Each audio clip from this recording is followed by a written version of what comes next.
What up, YouTube? It's Marcus with Todd. Hey, wait a minute.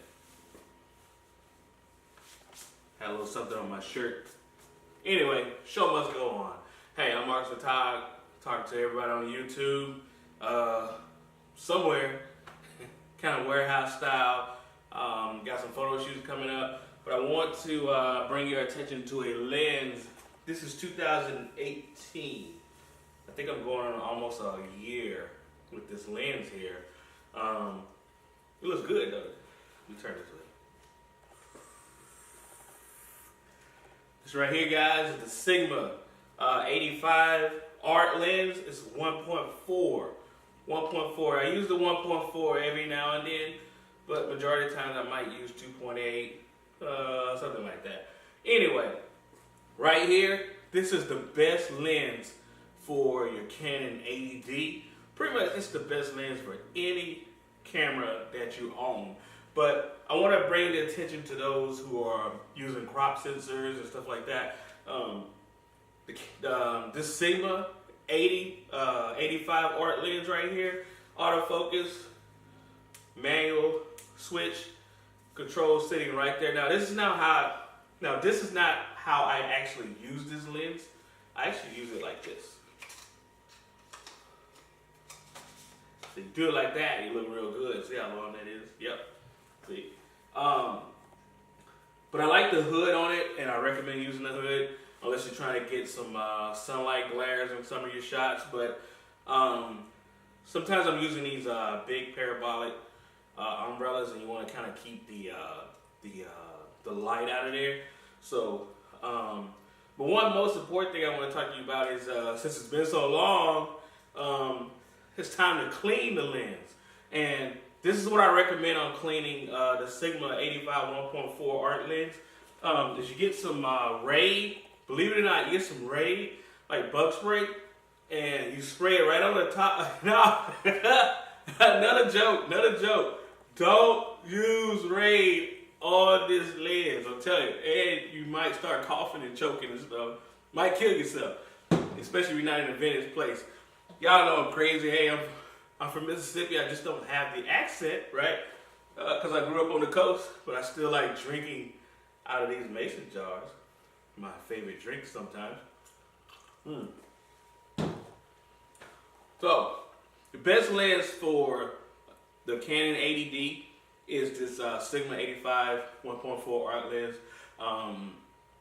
I used it actually recently on a bridal shoot, flower girl photo shoot. Used it at a wedding. You like wedding? Crop sensor, wedding, 85? Yes. Now, even though you might get up to your 130s or something when you calculate the crop sensor from, it won't actually be an 85. But the fact that you're getting that extra zoom is perfect because when you're photographing portraits, fashion, this is the way to go right here. I'm telling you, I've tried it. I also used it in a photo shoot with movement. And you guys know the focusing system on the Canon 80D. You know, the dual focus system is going to capture perfectly. And as long as this focal length is, and and even when it's zooming in at like 1 into 1, of course you know it's not 85 on the crop sensor. So as far as I'm zooming, I can still tell the model to move, throw the dress, and capture the images at perfect. I mean, I'm going to show you a couple images here. I took a photograph, and you can still see the detail in the clothing. And I was shooting at 2.8. I was shooting at 2.8 for a reason, because sometimes I don't want to blur out the background too much when I'm doing fashion, because you also want to capture the details in the dress and the clothing. Sometimes you're shooting at 1.4 or either opening up even wider. You might end up fading out some of the clothing towards the bottom, like the shoes and the hair. So 2.8 is always going to be the best when you're photographing fashion and you're trying to do full body. Also perfect at 4. So if you're going to shoot at 4, But I wouldn't go past 5.6 when you're shooting fashion, unless you're using studio strobes or you're in a studio and you have to set it up at a higher f-stop. I don't recommend it, but at high-speed sync, 2.8 is perfect. 4 is perfect. I even did a high-speed sync at 5.6. So it just depends on your style and your flavor of shooting. But I'm here to tell you that if you have a crop sensor, Canon, this is the way to go. I tried this on the Sony camera, and of course I had to use the adapter. The only thing with and I'm just gonna be honest with you when it comes to I'm just gonna be honest with you when it comes to optics. There's nothing better than a 100% optic. Seeing with your eye exactly what you see on time with no delay. And what you have with electronic viewfinders is you'll have a delay when you're trying to take a picture. So if you have somebody throwing something or in a wedding and they're throwing a bouquet, there's gonna be a delay, I'm telling you. Don't let these people fool you. There's nothing wrong with electronic viewfinders, but you have to understand that there's nothing faster than just true optics, okay? When it comes to photographing fashion, I'm going to use the Canon, and the reason why is because the electronic viewfinders, they have a delay in it. So if you got a lot of movement and you're trying to capture a wedding or trying to throw something, you're gonna have to time it like perfect, or you might miss a shot, or you might be a little out of focus because you're trying to catch it on time. But there's nothing better than 100% optics. Being able to see something in its true time, it doesn't get any better than that. So electronic viewfinders are fine, but the only problem that you're going to run into with electronic viewfinders, they're going to have a delay. So the big talk probably coming up in the future with mirrorless cameras is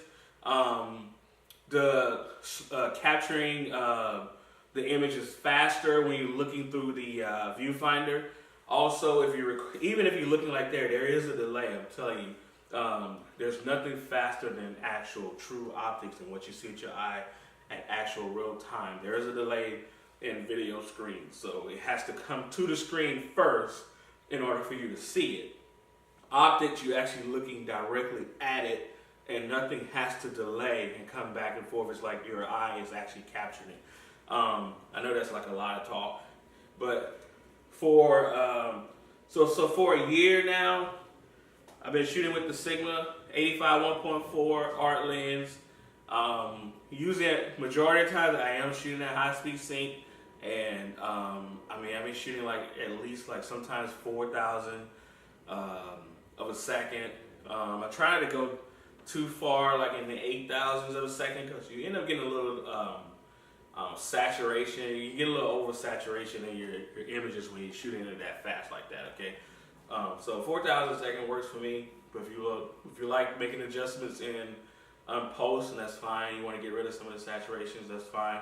But as far as movement, and when you're shooting at that type of speed, it doesn't matter if you got an image stabilizer or not. You're catching your image, and you're getting some real crisp, sharp images.